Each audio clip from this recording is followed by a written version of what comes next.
সুপ্রিয় শিক্ষার্থীবৃন্দ, আশা করছি সবাই ভালো আছো এবং সুস্থ আছো। আমি বিথি সরকার, প্রভাষক রসায়ন বিভাগ, বেগম বদরুন্নেসা সরকারি মহিলা কলেজ, ঢাকা। সবাইকে আজকের অনলাইন ক্লাসে স্বাগতম জানাচ্ছি। আজকে আমি বিভিন্ন প্রকার সাম্য ধ্রুবক বা সাম্যাঙ্ক কেসি, কেপি ও কেএক্স এইগুলো নিয়ে আলোচনা করব। তো প্রথমে সাম্য ধ্রুবক কেসি নিয়ে আলোচনা শুরু করছি। কোনো বিক্রিয়ার সাম্যাবস্থায় উপস্থিত পদার্থগুলোর সক্রিয় ভরকে যখন মোলার ঘনমাত্রা দ্বারা প্রকাশ করা হয় তখন যে সাম্য ধ্রুবক পাওয়া যায় তাকেই সাম্য ধ্রুবক কেসি বলে। আমি এই সাম্য ধ্রুবক কেসিকে বোঝানোর জন্য একটা সমীকরণ নিচ্ছি, যে সমীকরণের সাহায্যে কেসি খুব সহজে তোমরা বুঝতে পারবে।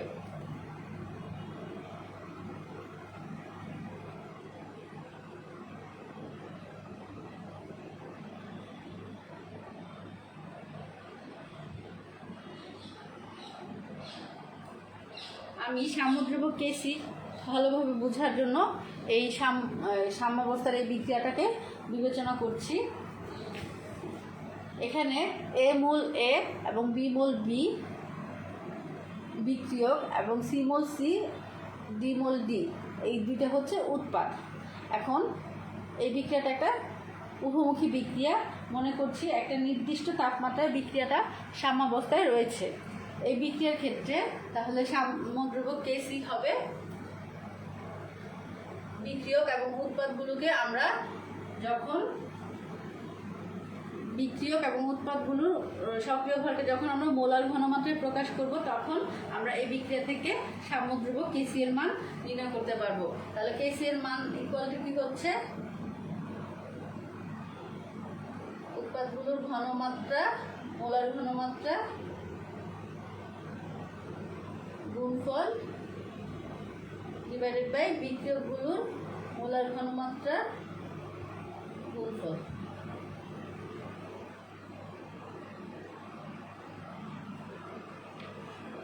তাহলে এই একটা উভমুখী বিক্রিয়া যখন সাম্যাবস্থায় থাকে তখন বিক্রিয়ক এবং উৎপাদগুলোর সক্রিয় ভরকে যদি মোলার ঘনমাত্রায় প্রকাশ করা হয় সেক্ষেত্রে উৎপাদগুলোর মোলার ঘনমাত্রার গুণফল ডিভাইডেড বাই বিক্রিয়কগুলোর মোলার ঘনমাত্রার গুণফলের অনুপাতকেই সাম্যধ্রুবক কেসি বলা হয়। এবার চলে যাচ্ছি কেপি। আমি কেপিটাকেও এই একই বিক্রিয়া থেকেই গাণিতিকভাবে প্রকাশ করে দিব। তার আগে আমি কেপিটা কি, সাম্যধ্রুবক কেপি এর সংজ্ঞাটা বলছি। গ্যাস মিশ্রণে মোলার ঘনমাত্রা উক্ত গ্যাসের আংশিক চাপের সমানুপাতিক থাকে, তাই গ্যাসীয় বিক্রিয়ার ক্ষেত্রে বিক্রিয়ক ও উৎপাদের সক্রিয় ভরকে তাদের আংশিক চাপের মধ্যে প্রকাশ করা হয়। তাহলে সংজ্ঞাটা আমি এভাবে বলতে পারি, কোনো রাসায়নিক বিক্রিয়ায় সাম্যাবস্থায় উপস্থিত পদার্থগুলো সক্রিয় ভরকে আংশিক চাপ দ্বারা প্রকাশ করলে যে সাম্যধ্রুবকটা পাওয়া যাবে সেটাকে সাম্যধ্রুবক কেপি বলে। এখানে যেহেতু বিক্রিয়ক এবং উৎপাদগুলো সক্রিয় ভরকে মোলার ঘনমাত্রায় প্রকাশ করেছে, এখন এই বিক্রিয়াটা আমি ধরে নিচ্ছি গ্যাসীয় বিক্রিয়া, এবং এই গ্যাসীয় বিক্রিয়ার ক্ষেত্রে যখন উৎপাদ এবং বিক্রিয়কগুলোর মোলার ঘনমাত্রা সক্রিয় ভরকে মোলার ঘনমাত্রায় প্রকাশ না করে আংশিক চাপের সাহায্যে প্রকাশ করব তখন যে সাম্যধ্রুবকটা পাবো সেটাই হবে আমাদের কেপি। তাহলে কেপি ইকুয়াল টু কি হচ্ছে,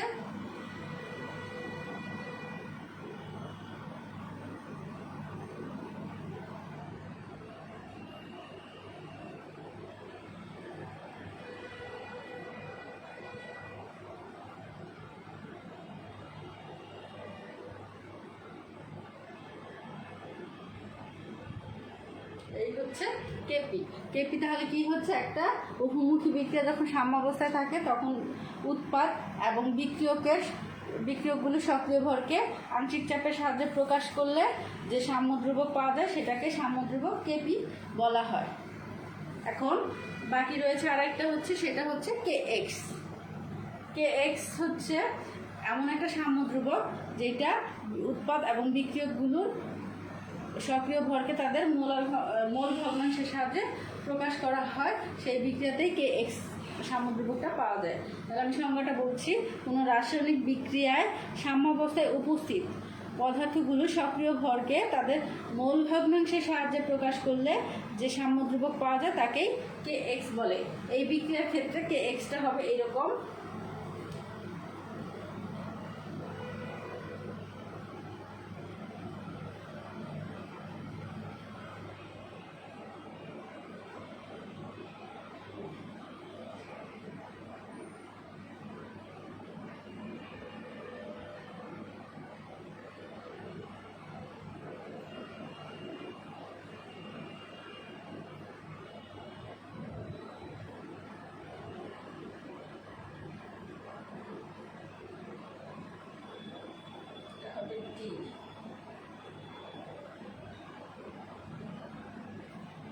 তাহলে কোনো রাসায়নিক উভমুখী বিক্রিয়া যখন সাম্যাবস্থায় থাকে তখন সেই সাম্যাবস্থায় উপস্থিত পদার্থগুলো সক্রিয় ভরকে তাদের মূল ভগ্নাংশের সাহায্যে প্রকাশ করলে যে সাম্যদ্রব্য পাবো সেটাকে KX বলা হয়।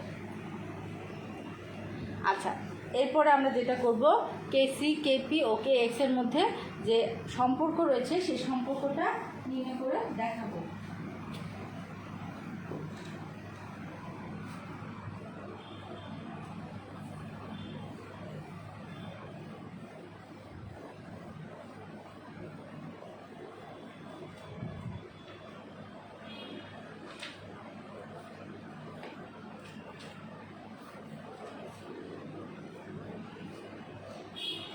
প্রথমে আমি KC ও KP এর মধ্যে সম্পর্ক দেখাবো।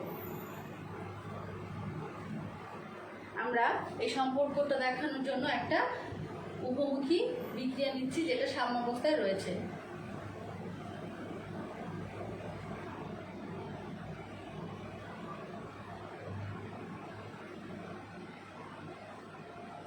এখন প্রথমে আমরা এখান থেকে সাম্যদ্রব্য KC এর মান বের করে নেই। যখন উৎপাদগুলো যখন উভমুখী বিক্রিয়া সাম্যাবস্থায় যখন উপস্থিত উৎপাদ এবং বিক্রিয়কগুলো সক্রিয় ভরকে মোলার ঘনমাত্রায় প্রকাশ করা হয় তখন যে সাম্যদ্রব্য পাবো সেটাই হচ্ছে KC। আমরা এগুলো অলরেডি জানি। তাহলে KC = হবে C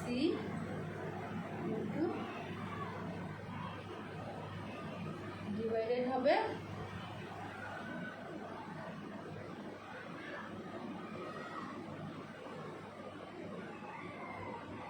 এটাকে আমরা ইকুয়েশন 1 দিয়ে দিচ্ছি।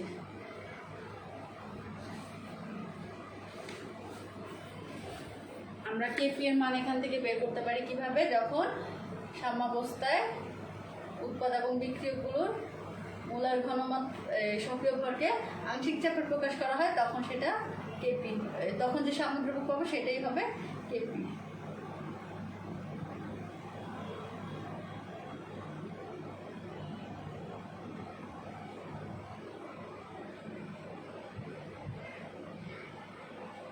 এটা হবে তাহলে 2 নম্বর ইকুয়েশন। আমরা জানি আদর্শ গ্যাসের ক্ষেত্রে n মোল আদর্শ গ্যাসের ক্ষেত্রে PV = nRT। PV = nRT। এখান থেকে আমরা P এর মানটা বের করতে পারি কি, P = n/v/RT।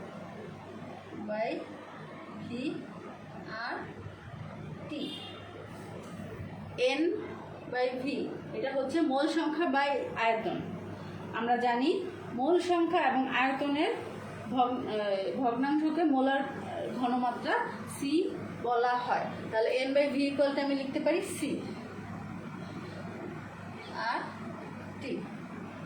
এটাকে ইকুয়েশন নাম্বার আমি 3 দিয়ে দিচ্ছি।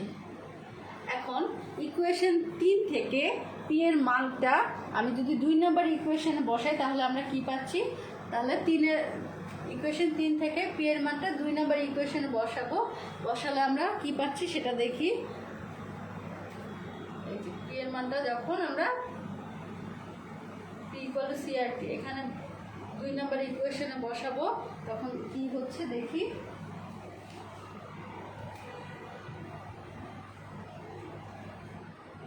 Equal to CRT।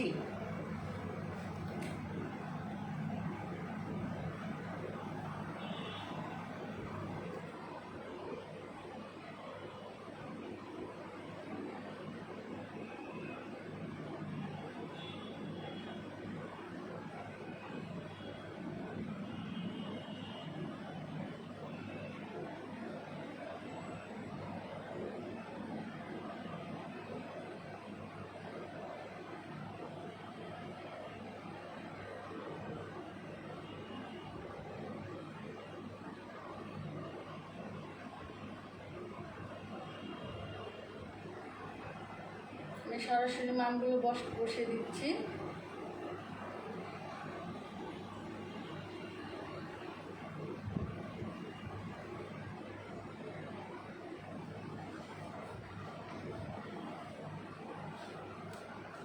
আমি RTটাকে আলাদা করে নিচ্ছি, তাহলে কি হচ্ছে CT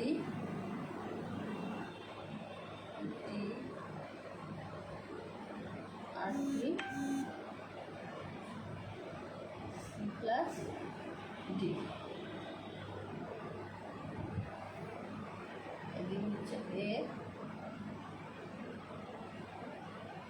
ডি আর T A plus D. Just আমি কি করলাম, 2 নম্বর সমীকরণে পি এর মানটা বসিয়ে দিলাম। এখন 1 নম্বর সমীকরণ থেকে দেখো, এই যে CD উৎপাদগুলোর মোলার ঘনমাত্রা ডিভাইডেড বাই বিক্রিয়ক A এবং B এর মোলার ঘনমাত্রার অনুপাত, এই অনুপাতটুকু মান হচ্ছে KC। তাহলে এটাকে যদি আমি 4 নম্বর ইকুয়েশন দেই, 4 নম্বর ইকুয়েশনে 1 নম্বর সমীকরণ থেকে KC এর মানটা বসিয়ে পাচ্ছি। কি পাচ্ছি তাহলে কি হবে, এখান থেকে একটু ক্লিন করে নিতে হবে বোর্ডটা, এখান থেকে লিখে দিই।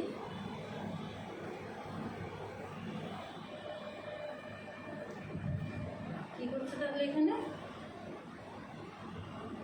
এটুকুর মান হচ্ছে KC, তাহলে KC আর RT এর মানটা হবে তাহলে RT C plus D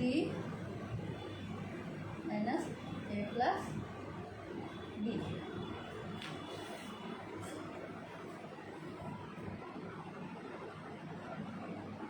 equal to KC RT, এটাকে আমরা C plus D minus A plus B, এটা যেহেতু মোল সংখ্যার পরিবর্তন তাহলে এখানে আমি এটাকে ডেল N দিয়ে প্রকাশ করে দিচ্ছি। এখানে ডেল N হচ্ছে উৎপাদের মোল সংখ্যা, আচ্ছা লিখে দেই, এখানে ডেল N হচ্ছে উৎপাদের মোল সংখ্যা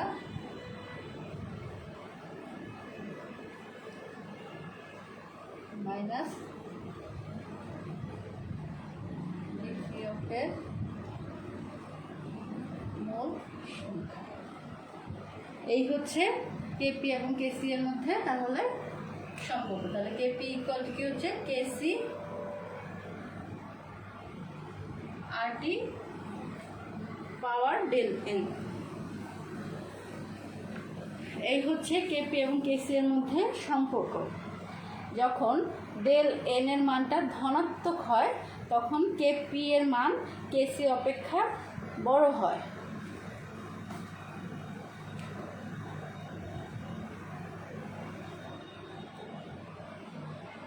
যখন ডেল এন এর মান ধনাত্মক হয় তখন কেপি ইজ গ্রেটার দেন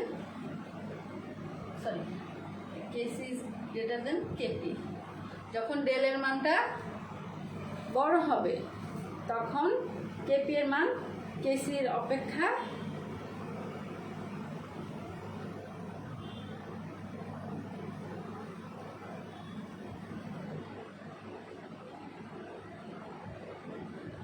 কেসি অপেক্ষা বড় হবে। যখন ডেল এন এর মান ঋণাত্মক হবে তখন কেসির মান কেপি অপেক্ষা ছোট হবে এবং ডেল এন এর মান যখন শূন্য হবে তখন কেসি ইকুয়াল টু কেপি হবে।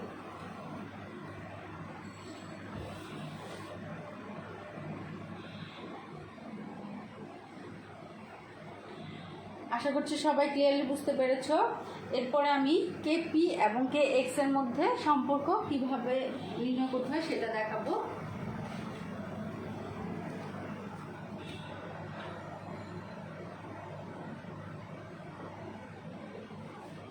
এখন আমি দেখাবো কেপি এবং কে এক্স এর মধ্যে সম্পর্ক। আমি এই সম্পর্কের জন্য এই সেম বিক্রিয়াটাই ইউজ করব, অর্থাৎ এ মোল এ এবং বি মোল বি পরস্পর নিজেদের সাথে বিক্রিয়া করে সি মোল সি এবং ডি মোল ডি উৎপন্ন করছে। এক্ষেত্রে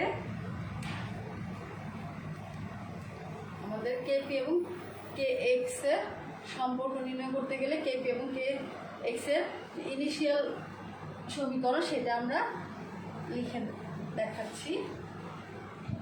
এখান থেকে আমরা জানি কেপি ইকুয়াল টু কী হবে, P C into divided P A into P B, এবং এই পাশে লিখে এটাকে ইকুয়েশন 1 দিচ্ছি। আবার কে এক্স ইকুয়াল টু কী হচ্ছে,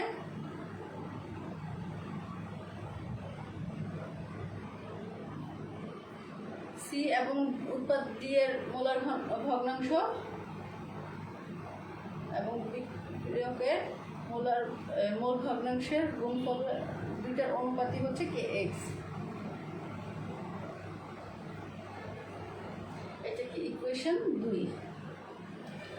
আমরা জানি মানে ডাল্টনের আংশিক চাপ সূত্র থেকে আমরা জানি কোনো উপাদানের আংশিক চাপ ওই উৎপাদের মোল ভগ্নাংশ এবং মোট চাপের গুণফলের সমান হয়।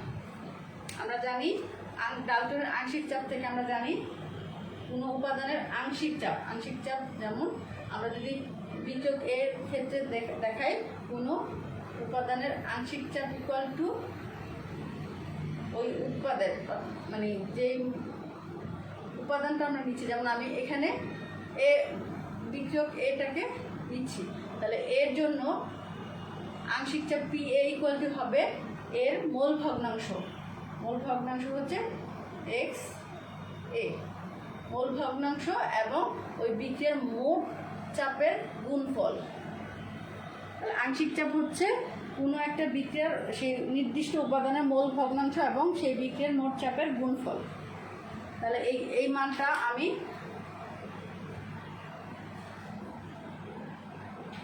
এই যে 1 নম্বর সমীকরণে বসাবো প্রত্যেকটা উপাদানের জন্য আলাদাভাবে। তাহলে কি দাঁড়াচ্ছে, KP equal to x C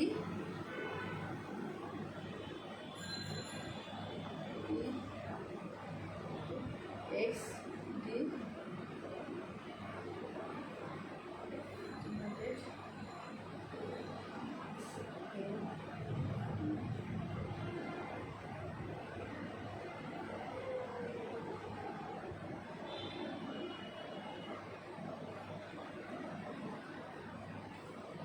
আমি তাহলে 1 নম্বর সমীকরণটাতে আংশিক চাপ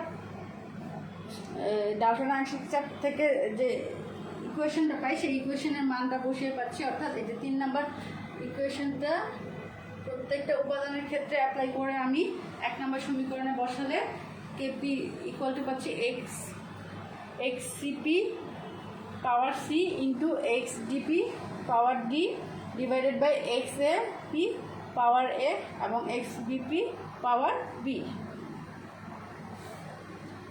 আচ্ছা, এখন 2 নম্বর সমীকরণের সাথে 4 নম্বর সমীকরণের তুলনা করে আমি কি পাবো সেটা লিখে দিই।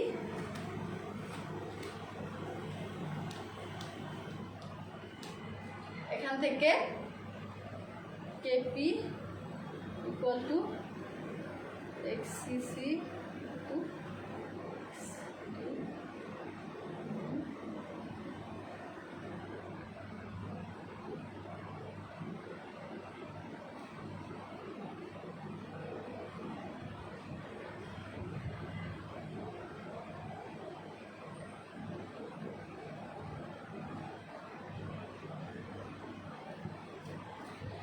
এখন দেখো আমরা 2 নম্বর সমীকরণ থেকে দেখতে পাচ্ছি কে এক্স এর মান হচ্ছে এইটুকু। তাহলে এই মানটা আমি 2 নম্বর সমীকরণ থেকে কে এক্স এর মানটা এখানে বসিয়ে পাই, K P equal to K X into P C plus D minus A plus B equal K x P del N. Del N equal to আমরা জানি উৎপাদের মোট মোল সংখ্যা মাইনাস বিক্রিয়কের মোট মোল সংখ্যা। তাহলে কে পি ইকুয়াল টু হচ্ছে K x P to the power del N. এটাই হচ্ছে কে পি এবং কে এক্স এর মধ্যে উল্লেখিত সম্পর্ক। এখন আরেকটা সম্পর্ক রয়েছে, সেটা হচ্ছে কে সি এবং কে এক্স এর মধ্যে সম্পর্ক। কে সি এবং কে এক্স এর মধ্যে সম্পর্ক।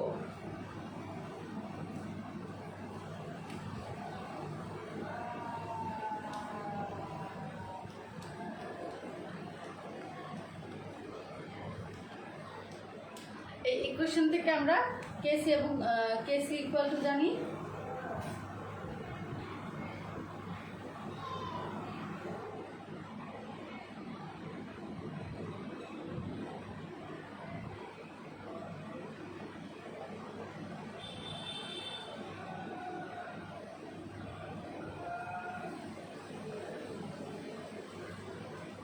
তাছাড়াও আমি কেপি এবং কেসি এর মধ্যে একটা সম্পর্ক অলরেডি জেনে গিয়েছি, সেটা হচ্ছে KP equal to KC R D del n. আবার কেপির সাথে কে এক্স এর একটা সম্পর্ক আমি অলরেডি জানি, KP equal to K x P to the power del n. তাহলে এটাকে 1 নম্বর সমীকরণ ধরি, এটা 2 নম্বর সমীকরণ, এটা হচ্ছে 3 নম্বর সমীকরণ।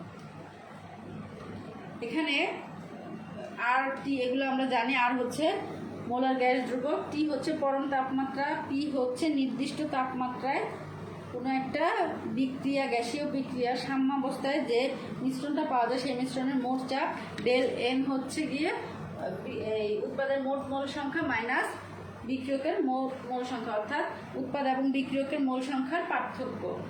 তাহলে 2 এবং 3 নম্বর সমীকরণ থেকে আমরা পাই KC R T to the power del N equal to K X to the power del N.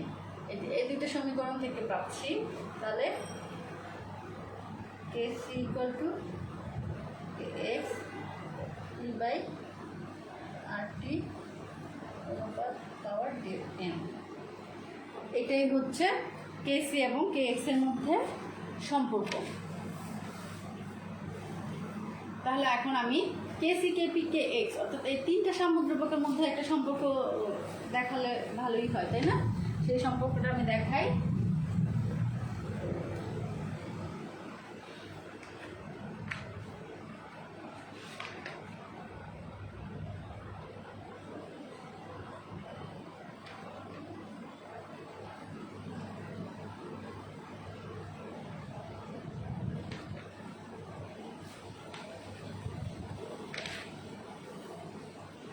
সম্পর্ক কি হচ্ছে দেখো, এই দুটো ইকুয়েশন থেকে আমরা খুব সহজে সম্পর্কটা দেখাতে পারি। কে পি ইকুয়াল টু কি হচ্ছে KC R T by power del N equal K X E to the power del N. এই হচ্ছে কেপি, কেসি এবং কে এক্স এর মধ্যে সম্পর্ক।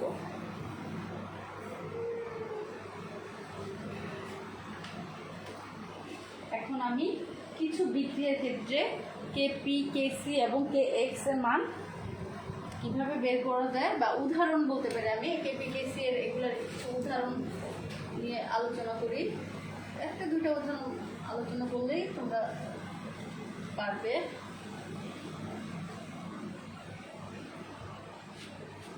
যেমন আমি প্রথম যে বিক্রিয়াটা নিয়ে আলোচনা করব সেটা হচ্ছে হাইড্রোজেন আয়োডিনের সাথে বিক্রিয়া করে 2 মোল হাইড্রোজেন আয়োডাইড উৎপন্ন করে। এই বিক্রিয়ার ক্ষেত্রে হাইড্রোজেন আয়োডাইডের মোট মোল সংখ্যা অর্থাৎ উৎপাদের মোট মোল সংখ্যা হচ্ছে N2, ধরে নিই N2 ইকুয়াল টু হচ্ছে 2 এবং বিক্রিয়কের মোট মোল সংখ্যা n1 ইকুয়াল টু হচ্ছে 1 + 1 2, অর্থাৎ ডেল n এর মান কি হচ্ছে উৎপাদের মোট মোল সংখ্যা মাইনাস বিক্রিয়কের মোট মোল সংখ্যা ইকুয়াল টু 0। তাহলে এখানে কেপি হবে KC RT by a power del n equal, আর ডেল n এর মান 0 যদি বসায় KC RT power 0 equal to, কোনো কিছুর পাওয়ার 0 মানে হচ্ছে 1, তাহলে কেপি ইকুয়াল টু কেসি।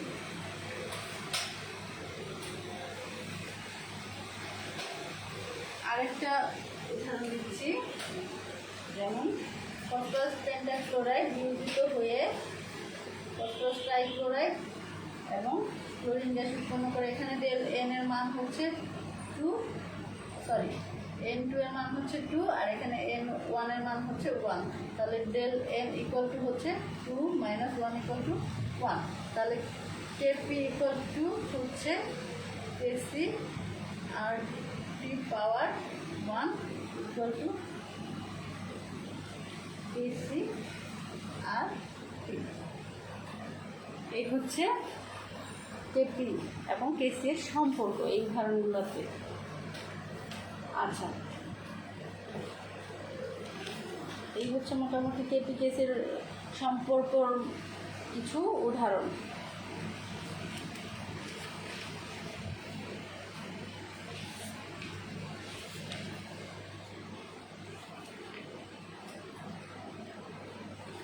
আচ্ছা, এখন আমি সাম্যদ্রব্যকের কিছু বৈশিষ্ট্য তোমাদেরকে বলছি, তোমরা একটু মনোযোগ দিয়ে শোনো। সাম্যদ্রব্যকের বেশ কিছু বৈশিষ্ট্য রয়েছে, যেমন প্রথম যে বৈশিষ্ট্য সেটা হচ্ছে নির্দিষ্ট তাপমাত্রায় সকল রাসায়নিক বিক্রিয়ার সাম্যদ্রব্যকের মানটা নির্দিষ্ট থাকবে।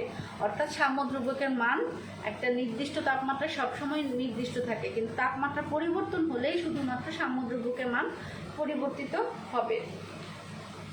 2 নম্বর বৈশিষ্ট্য, কেসি ও কেপি এর মান চাপের উপর নির্ভরশীল নয়। তাপমাত্রা অপরিবর্তিত থাকলে আমরা যদি চাপের হ্রাস বা বৃদ্ধি যেটাই করি না কেন, কেসি বা কেপি কোনোটার মানই পরিবর্তন হবে না।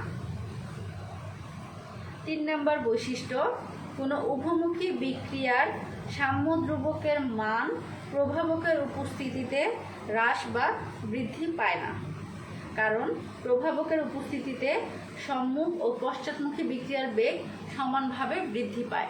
এই জন্য প্রভাবকের উপস্থিতিতে কেসি কেপির মান কখনোই পরিবর্তনশীল হবে না, এটা সবসময় ধ্রুবক থাকবে। নির্দিষ্ট তাপমাত্রায় কোনো বিক্রিয়ার সাম্যদ্রব্যকের মান বিক্রিয়কগুলোর প্রাথমিক ঘনমাত্রার উপর নির্ভর করবে না। আবারও বলছি, নির্দিষ্ট তাপমাত্রায় কোনো বিক্রিয়ার সাম্যদ্রব্যকের মান বিক্রিয়কগুলোর প্রাথমিক ঘনমাত্রার উপর নির্ভর করবে না।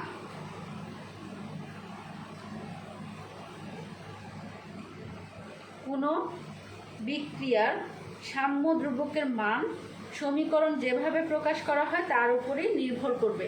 যেমন 1 নম্বর বিক্রিয়া,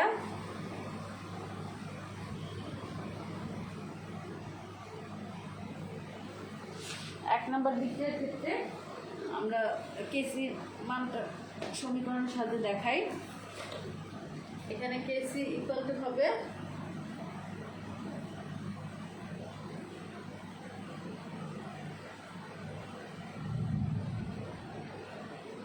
তাহলে এই প্রথম বিক্রিয়াটার ক্ষেত্রে সাম্যদ্রব্যকের মান, এখানে যে সমীকরণটা কেসি দেখালাম সেই সমীকরণের উপরই নির্ভর করবে, অন্য কিছুর উপর নির্ভর করবে না।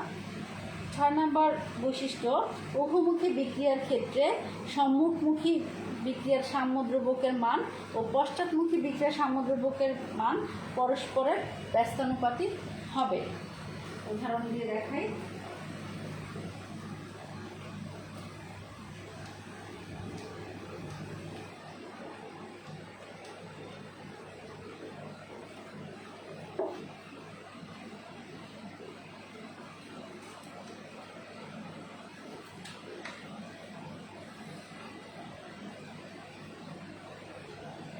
এই বিক্রিয়াটাকে আমি পশ্চাৎমুখী করে দেখাই।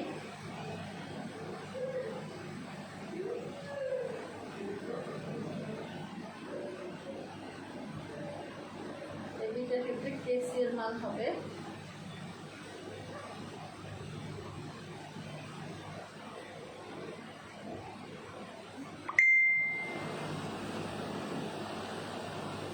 তাহলে যখন একটা বিক্রিয়া উভমুখী অবস্থায় থাকে তখন সম্মুখমুখী বিক্রিয়ার সাম্যদ্রব্যকের মান এবং পশ্চাৎমুখী বিক্রিয়ার সাম্যদ্রব্যকের মান পরস্পরের ব্যস্তানুপাতিক।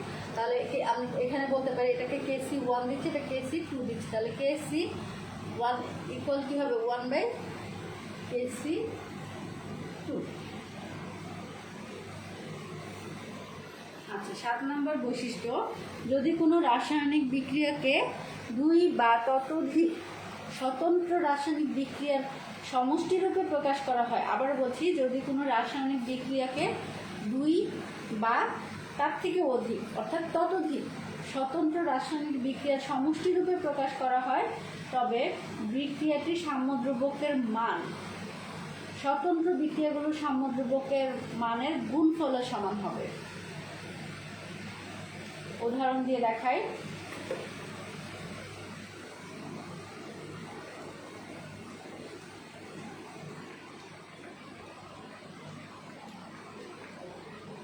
মনে করি প্রথম বিক্রিয়াটা হবে A প্লাস B, উৎপাদ হবে C। এখানে K1 হবে C, 2 নম্বর বিক্রিয়া হবে C থেকে D, K2 হবে D/C, 3 নম্বর বিক্রিয়া হবে A প্লাস K3 হবে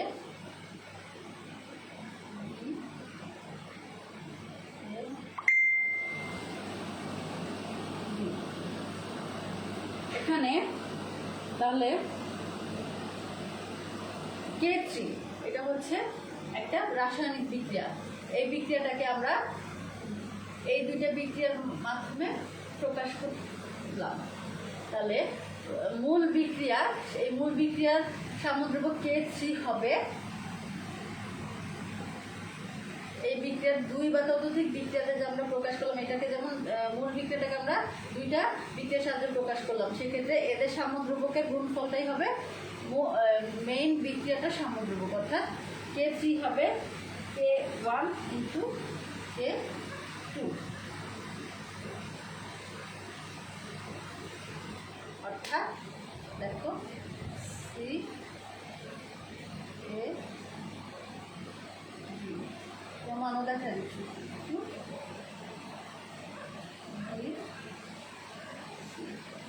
এটা চলে যাবে। তাহলে হচ্ছে D/A ইন্টু D, এটাই বলবে K3 কিন্তু। তাহলে দেখো যে K1 into K2 equal to K3 হচ্ছে। 8 নম্বর বৈশিষ্ট্য, সাম্যদ্রব্যকের মান কখনো শূন্য বা অসীম হতে পারে না। অর্থাৎ এই যে K1 K2 K3 এগুলো যে দেখাচ্ছি, এগুলোর মান কখনোই শূন্য বা অসীম হতে পারে না।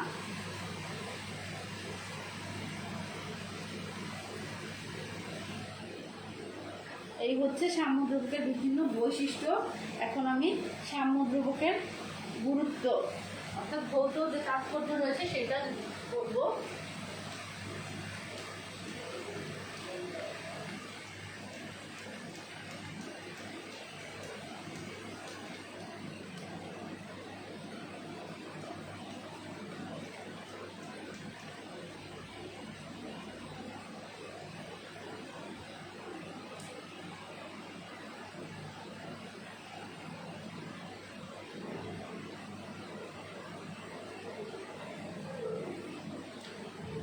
প্রথম গুরুত্ব বা তাৎপর্য, কোনো উভমুখী বিক্রিয়ার ক্ষেত্রে সাম্যদ্রব্যকের মান যত বেশি হবে উৎপাদের পরিমাণটাও তত বেশি হবে।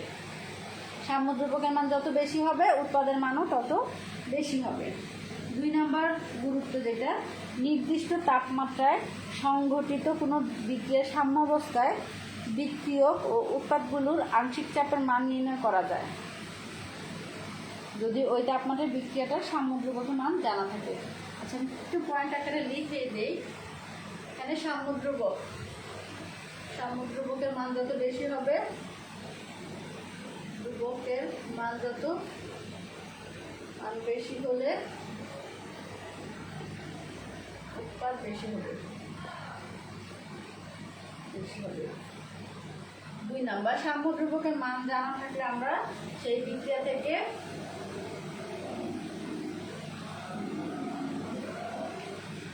বিক্রিয়ক ও উৎপাদের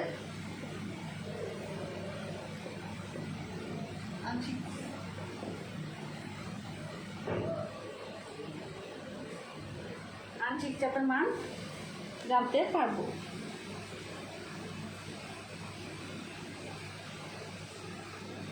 3 নাম্বার যে পয়েন্টটা, সাম্যদ্রব্যকের মান জানা থাকলে কোনো বিক্রিয়ার বিক্রিয়কগুলোর মানে যে প্রারম্ভিক ঘনমাত্রা আমরা জেনে থাকি, অর্থাৎ আমরা যে বিক্রিয়কগুলো নিচ্ছি, কোন ঘনমাত্রার বিক্রিয়কগুলো নিচ্ছি, সেটা থেকে বিক্রিয়াটা যে সাম্যাবস্থায় পৌঁছায়, সেই সাম্যাবস্থায় বিক্রিয়কগুলোর ঘনমাত্রা কীরকম চেঞ্জ হচ্ছে সেটা গণনা করতে পারি।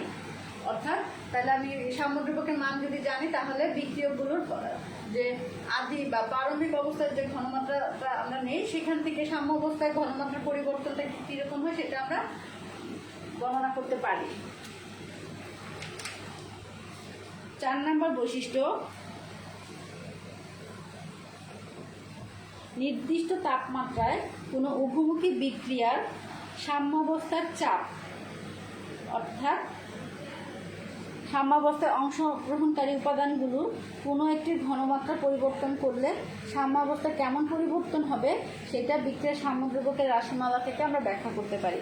অর্থাৎ সাম্যাবস্থায় বিক্রিয়ক বা অংশগ্রহণকারী উপাদানগুলোর ঘনমাত্রার পরিবর্তনটা আমরা সাম্যদ্রব্যকের রাশিমালা থেকে ব্যাখ্যা করতে পারি। এই হচ্ছে সাম্যদ্রব্যকের গুরুত্ব।